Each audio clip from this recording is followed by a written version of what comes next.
Salut les gars, c'est Oncle Basket, bienvenue sur cette chaîne où on va faire le point sur l'actualité de la NBA. Surtout, on va faire un point précis sur les Camerounais qui évoluent donc en NBA, les Camerounais et aussi ceux qui ont une ou deux ou trois ou quatre ou cinq nationalités. C'est pas grave, vous l'aurez compris les gars, les amis, on va pas rentrer dans la polémique dans cette vidéo. Alors, je disais qu'on va faire le point sur l'actualité des Camerounais en NBA. Donc, on va parler précisément de Pascal Siakam et de Christian Koloko.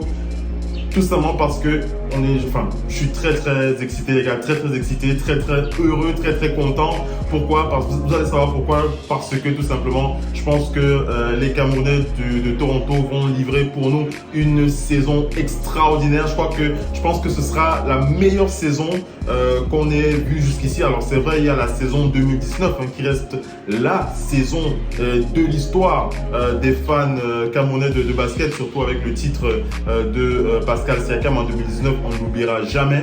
Mais il faut se dire que avec l'arrivée de Christian Koloko, on rappelle Christian Koloko sélectionné par les Raptors de Toronto lors de la draft NBA. Avec l'arrivée de Christian Koloko, il y a véritablement il y a beaucoup de choses qui vont se passer. Beaucoup de choses vont se passer cette saison. Christian Koloko est un rookie extraordinaire. En tout cas, de ce que l'on a vu pour cette pré-saison, ça va être très intéressant. On va décortiquer ça dans cette vidéo. C'est l'objet de cette vidéo d'ailleurs, où on va faire le point sur le résumé de la pré-saison des Camerounais en NBA. Christian Koloko, Pascal Siakam, qu'est-ce qu'il faut attendre de la saison que va nous proposer Christian Koloko et Pascal Siakam? Qu'est-ce que l'on peut dire de ce que ces deux joueurs vont apporter à cette équipe des Raptors de Toronto? C'est la question, c'est le sujet qu'on va poser dans cette vidéo. On va analyser la pré-saison des Camerounais Christian Koloko et Pascal Siakam. J'espère que vous êtes prêts les amis. C'est parti!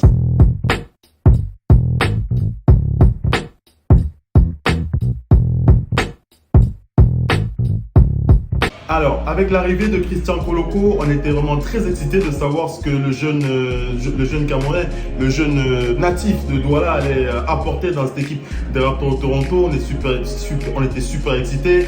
Après avoir eu la confirmation de sa signature, on s'est véritablement posé les questions. Comment est-ce que Christian Koloko va s'intégrer dans cette équipe des Raptors de Toronto? Comment est-ce que la liaison avec Pascal Siakam allait se faire? La liaison, on va dire la relation. Comment est-ce que la relation entre les deux Camerounais allait se passer? C'est dans cette chaîne que l'on va rentrer dans tous les détails de cette relation entre Christian Koloko et Pascal Siakam. Donc j'espère que vous êtes abonnés. Alors abonnez-vous, les pouces bleus, on en a tous besoin sur YouTube, on a tous besoin des pouces bleus. Donc envoyez un max de pouces bleus, abonnez-vous, likez, partagez, c'est important pour le référencement de cette chaîne. Donc comme je l'indiquais, Christian Koloko, il a rejoint l'effectif des Raptors de Toronto récemment et comme je dis, on est tous excités de savoir qu'est-ce que le Camerounais va apporter, comment est-ce que l'association Christian Koloko et Pascal Siakam va fonctionner. Deux joueurs natifs de Douala,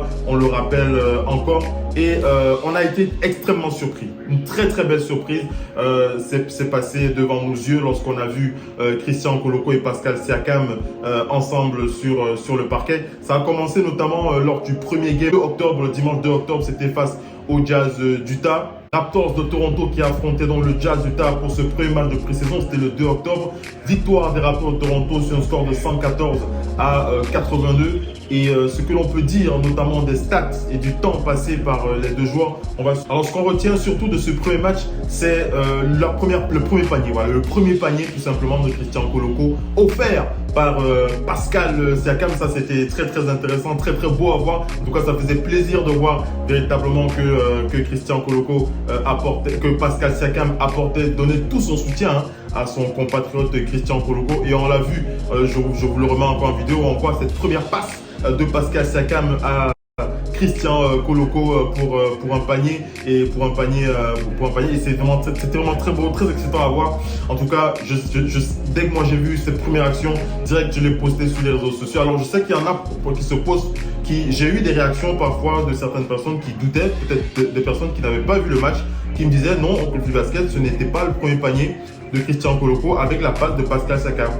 Non, C'était bien le premier panier de Christian Koloko avec une passe de Pascal Siakam. Pascal Siakam qui disait une façon pour lui, bienvenue mon petit frère dans cette ligue NBA. Ça fait plaisir hein, lorsqu'on voit deux Camerounais comme ça dans une équipe NBA. C'est pas la première fois que c'est arrivé.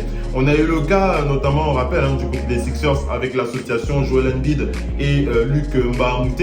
Mais bon, malheureusement, on n'a véritablement pas pu vivre cette association entre ces deux joueurs. On sait que lorsque Luc Mbah a Moute avait rejoint Joel Embiid aux Sixers de Philadelphie, les Sixers l'avaient fait venir comme un mentor, de Joel Embiid. Il était là pour le conseiller, le soutenir, lui apporter son expérience.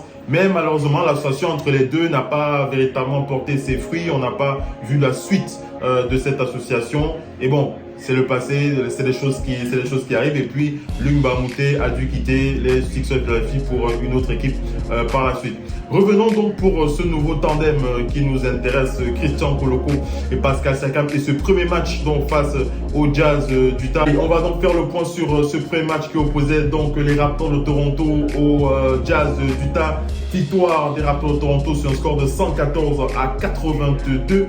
Pascal Siakam qui termine ce match en 15 minutes de temps de jeu. Pascal Siakam était à 7 points, 4 rebonds, 2 passes, voilà, 7 points, 4 rebonds, 2 passes, 1 interception et plus 6 en plus-minus. Christian Koloko, c'était donc 16 minutes de temps de jeu pour 7 points, 3 rebonds pour le Camerounais et plus 15 en plus-minus. Ça, c'est très important. Hein. Vous remarquerez que lors de cette saison NBA, quand je vais faire le point sur les stats, je vais régulièrement parler de cette statistique de plus-minus. Pourquoi? Parce que c'est cette statistique qui permet de démontrer l'impact d'un joueur dans une équipe NBA. C'est cette statistique qui montre l'impact qu'a un joueur sur une équipe, que ce soit sur le plan offensif et sur le plan défensif. Et sur ce premier match, Christian Koloko était celui qui avait la deuxième meilleure note en plus-minus, juste en dessous de Chris Boucher,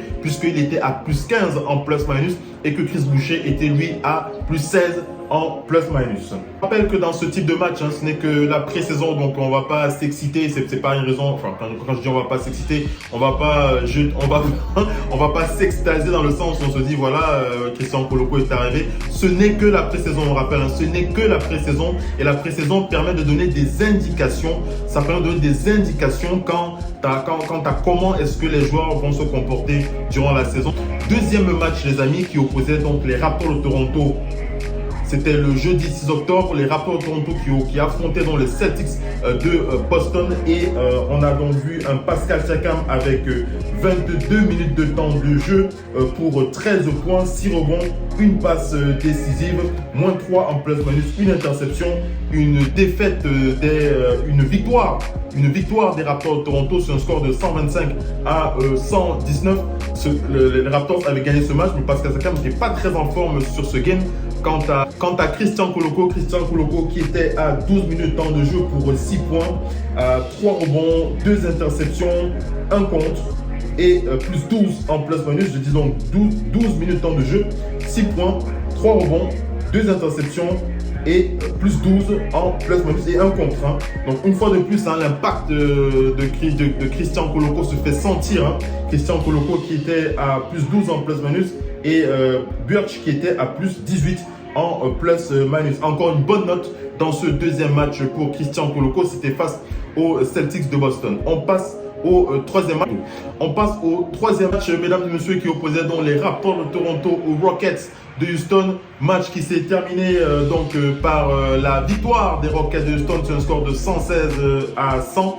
Sur un score de 116 à 100, mais comme je vous l'ai dit, voilà, c'est la pré-saison. Et puis l'objectif de cette pré-saison, je vous l'ai dit tantôt, c'est d'analyser, c'est pas de maintenant de dire voilà, c'est pas parce qu'il y a une défaite ou parce qu'il y a une victoire d'ailleurs que l'on doit se poser des questions. On doit plutôt voir comment est-ce que les gens sont comportés durant cette pré-saison et voir ce que ça va donner pour la suite de la saison NBA. Pascal Siakam, mesdames et messieurs, était à 26 minutes de temps de jeu pour 18 points, 6 rebonds, 3 interceptions et moins 13 en plus-minus. 26 minutes de temps de jeu pour 18 points, 6 rebonds, 3 interceptions, plus 1 contre et moins 13 en plus-minus. Un match un peu compliqué pour Pascal Siakam, mais bon, quand je dis un peu compliqué, voilà, le joueur ne s'est pas trop donné en défense, il n'a pas véritablement impacté sur ce game, mais voilà, il était à moins 13 en plus-minus. Quatrième match, les amis, qui opposait donc les Bulls de Chicago aux Raptors de Toronto. Ce match qui s'est donc terminé par la victoire des Bulls de Chicago sur un score de 115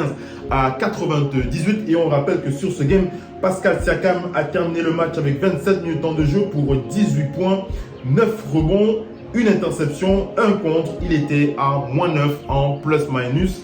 Tandis que Christian Koloko, qui a donc été appelé sur ce game, était à 5 minutes de temps de jeu pour 0 points et moins 11 en plus-minus. 5 minutes, vous savez qu'en 5 minutes, vous ne pouvez pas faire grand-chose. Donc, c'est véritablement pas un match qu'il faut retenir pour l'impact, pour analyser l'impact de Christian Koloko, puisqu'il n'a eu que 5 minutes de temps de jeu. Dans ce game, Nick Nurse avait décidé de faire jouer son effectif. Et on passe au cinquième match de cette pré-saison qui opposait les Raptors de Toronto face aux Celtics de Boston. Les Celtics de Boston qui rencontraient une fois de plus les Raptors de Toronto, et c'est les Celtics de Boston qui avaient donc perdu face aux Raptors de Toronto sur un score de 137 à 134. Et on peut dire que Pascal Siakam qui n'avait pas joué ce match, il n'était pas présent sur ce game. Quant à Christian Koloko qui était donc à 16 minutes de temps de jeu pour 12 points, 4 rebonds, une interception et 2 contre avec plus 8 en plus-minus. Lorsqu'on regarde les plus-minus de ce match, on se rend vite compte que Christian Koloko faisait partie, était dans le top 2 des joueurs ayant le mieux impacté cette rencontre avec un plus 8 en plus-minus dans ce match.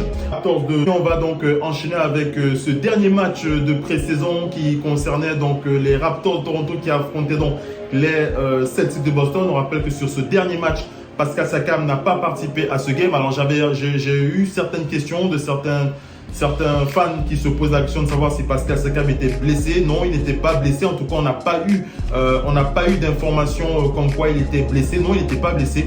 Pascal Siakam était bien présent sur ce game, mais il était là pour soutenir Christian Koloko qui, selon moi, avait joué véritablement son meilleur match sur cette pré-saison. Christian Koloko avec 16 minutes de temps de jeu pour 12 points, 4 rebonds, une interception, 2 contre et plus 8 en plus-minus. Christian Koloko qui s'est targué de quelques dunks comme il en a le secret, et ça faisait véritablement plaisir à voir.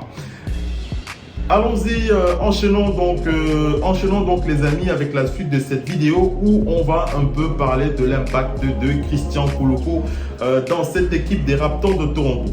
Alors, selon les experts, en tout cas selon ceux qui se disent experts ou ceux qui ne se disent pas, il y a plusieurs analyses sur la saison de Christian Koloko. On va commencer par les attentes de Nick Nurse. Les attentes de Nick Nurse, elles sont claires. Nick Nurse, on pense qu'il a l'intention d'exploiter à fond les qualités de Christian Koloko. Christian Koloko qui est véritablement une tour de guet, une véritable tour de guet à l'intérieur. On l'a vu à plusieurs reprises dans cette pré-saison. L'impact défensif de Christian Koloko n'est plus à discuter. Ce n'est pas un impact qui n'est plus à faire. Enfin, on ne discute plus cet impact dans cette équipe des Raptors. Il est clair que Christian Koloko, par sa taille, par sa longitude, par sa capacité à se déplacer, par sa capacité à défendre et surtout à intimider ses adversaires, sera d'une aide cruciale, très importante pour les Raptors de Toronto. Et je pense que Nick Nurse a cela de particulier, qu'il a vraiment l'intention d'utiliser cet avantage pour son équipe des Raptors de Toronto. Alors, il y a une autre... dans l'impact, c'est pour dire que ce premier impact sera clairement défensif. Il est clair que Nick Nurse a de grosses attentes sur l'influence que pourra avoir Christian Koloko en défense. Et selon moi, lorsque je regarde un petit peu le début de Pascal Siakam avec les Raptors de Toronto, je ne sais pas si pour vous, je ne sais pas si vous serez d'accord avec moi, mais moi j'ai véritablement l'impression que Christian Koloko est beaucoup plus fort que Pascal Siakam l'était lorsqu'il avait rejoint les Raptors de Toronto. J'ai vraiment ce sentiment-là. Dites-moi ce que vous en pensez. Est-ce que vous pensez que Pascal Siakam était beaucoup plus fort que Christian Koloko lorsqu'il a rejoint les Raptors? Moi, j'ai plutôt l'impression du contraire, même si je pense que Christian Koloko va suivre un petit peu la même trajectoire. Quand je dis la même trajectoire, je parle surtout du fait qu'à un moment donné de la saison, Christian Koloko va certainement être peut-être envoyé en NBA G-League, peut-être pour gagner du temps de jeu, en tout cas pour gagner du temps de jeu et surtout pour gagner de l'expérience. C'est souvent le cas, c'était arrivé à Pascal Siakam qui avait rejoint la NBA G-League à ses débuts aux Raptors et on sait comment ça s'est terminé puisqu'il avait terminé il avait terminé MVP de la finale et champion de la NBA G-League. C'était avec Jerry Stackhouse qui était le coach des Raptors 905 à l'époque. On rappelle que les Raptors 905 maintenant sont dirigés, en tout cas ne sont pas dirigés, mais le frère de Pascal Siakam, Christian Siakam, est donc assistant coach du côté des Raptors 905 en NBA G-League. Ça, c'est une info que je vous passe comme ça. Si vous ne l'aviez pas vu, il faut que vous le sachiez. Donc, il n'est pas impossible que Christian Koloko, au courant de la saison, rejoigne les Raptors 905 en NBA G-League pour gagner non seulement de l'expérience, de la dureté, mais pour surtout se renforcer afin de revenir plus fort du côté des Raptors de Toronto. Mais quelque chose me dit que il y a aussi de fortes chances que ça ne se passe pas ainsi, sauf si, en tout cas, je pense que si Chris Boucher, si l'impact défensif des joueurs comme Chris Boucher, Precious Achiuwa est très importante sur l'aspect défensif. En tout cas, si l'impact défensif est au-delà des espérances de Nick Nurse et que les performances de Christian Koloko ne sont pas à la hauteur, il y a de fortes chances que Christian Koloko rejoigne la NBA G-League. Ce ne sera certainement pas une mauvaise chose. Hein. Donc ne pensez pas que ce sera une mauvaise chose si Christian Koloko rejoint la NBA G-League. Ce sera plutôt, s'il rejoint la NBA G-League de Christian Siakam au Raptor 905, ce sera plutôt un avantage pour lui. Parce qu'il sera non seulement aidé par Christian Siakam qui est au Raptors 905 et il aura la rage, il aura la hargne de faire tout ce qui est en son pouvoir pour revenir en équipe première. Donc, c'est une saison bénie pour Christian Koloko et Pascal Siakam à mon avis. Donc, tout est dans tout. Christian Koloko a tous les moyens à son avantage pour faire mieux que ses grands frères et je pense qu'il est véritablement plus fort que Pascal Siakam, notamment en défense. C'est une tour de Babel, c'est une tour de défense. Christian Koloko, une véritable tour qui impose et je pense que tout au long de la saison, son impact sera intéressant. Alors au niveau de son temps de jeu, il ne faut pas s'attendre à ce qu'il ait un gros temps de jeu. Il faut pas s'attendre à ce qu'il ait un gros temps de jeu. Je pense que notamment, il devrait avoir un temps de jeu entre 6 et 8 minutes.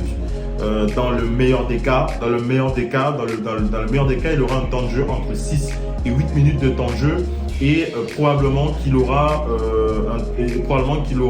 dans le pire des cas, en tout cas au cas où ça se passe pas bien, il aura certainement un temps de jeu qui oscillera entre les 4 et 6 minutes de temps de jeu.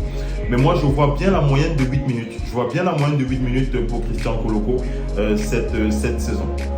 Est-ce que Christian Koloko va impacter au niveau offensif? Alors, je pense qu'on peut être surpris.